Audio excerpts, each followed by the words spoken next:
আজকে তোমাদের সাথে শেয়ার করব আমার ভীষণ পছন্দের একটি রেসিপি সয়াবিন।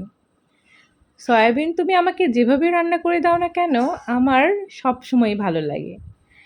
শুধু সয়াবিন দিয়ে আমি পুরো প্লেট ভাত শেষ করে দিতে পারি। আজকে আমি সয়াবিনের একটি ভিন্ন রেসিপি তৈরি করেছি, সেটাই শেয়ার করব তোমাদের সাথে। আশা করি তোমাদের ভালো লাগবে। পাশেই থেকে আর সম্পূর্ণ ভিডিওটি দেখো।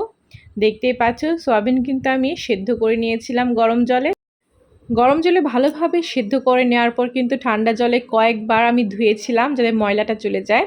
তারপরে একদম চিপড়িয়ে জলটা ঝরিয়ে নিয়েছিলাম। তারপর হলুদ আর লবণ দিয়ে ভালোভাবে ভেজে নিয়েছিলাম। ভাজার সময় কিন্তু একটু সময় নিয়ে ভাজতে হবে, একটু লালচে করে ভেজে নিতে হবে, কারণ ভাজা যত বেশি হবে তত কিন্তু সয়াবিনের স্বাদটা বাড়বে। এটা কিন্তু আমি পেঁয়াজ বাটা, রসুন বাটা, আদা বাটা দিয়ে রান্নাটা করব। প্রথমে কিন্তু উপকরণগুলো দেখিয়ে দিচ্ছিলাম। আর দেখতে পাচ্ছ আলুগুলো ভেজে নিচ্ছি। আলুগুলো কিন্তু অনেক বড় বড় করে কেটেছিলাম আমি। হলুদ আর লবণ দিয়ে একটু সময় নিয়ে কিন্তু আলুগুলো ভেজে নিয়েছিলাম, যাতে রান্নার সময় তা সেদ্ধ হতে সময় না নেয়।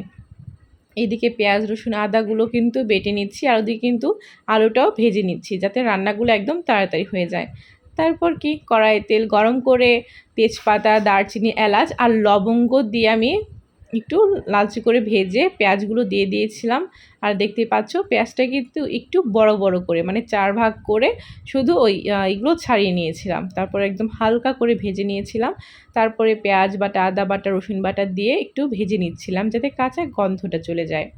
তারপরে দিয়ে দিব হচ্ছে বাকি মশলা, যেমন হলুদের গুঁড়ো, মরিচের গুঁড়ো, স্বাদ মতো লবণ আর জিরে গুঁড়ো। জল দিয়ে গুলিয়ে দিয়েছিলাম। জল তো এমনিতেই দিতে হয়, আমি বেশিরভাগই গুলিয়েই দিই, এতে আমার সুবিধা মনে হয়।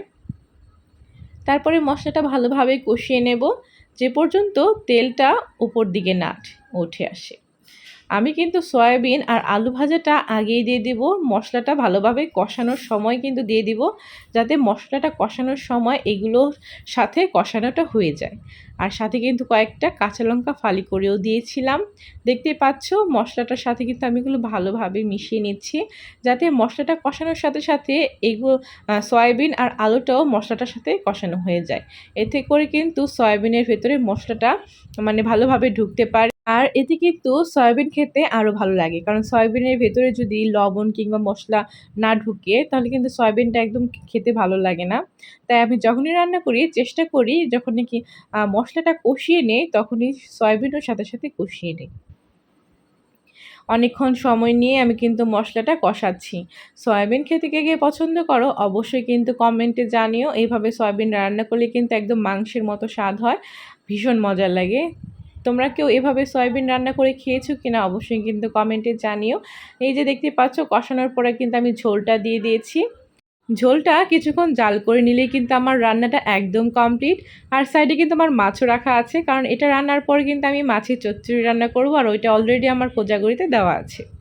যাই হোক, আমার রান্না তো একদম কমপ্লিট। কেমন লাগলো তোমাদের এই ফুল ভিডিওটি? যদি ভালো লেগে থাকে অবশ্যই কিন্তু কমেন্টে জানিও।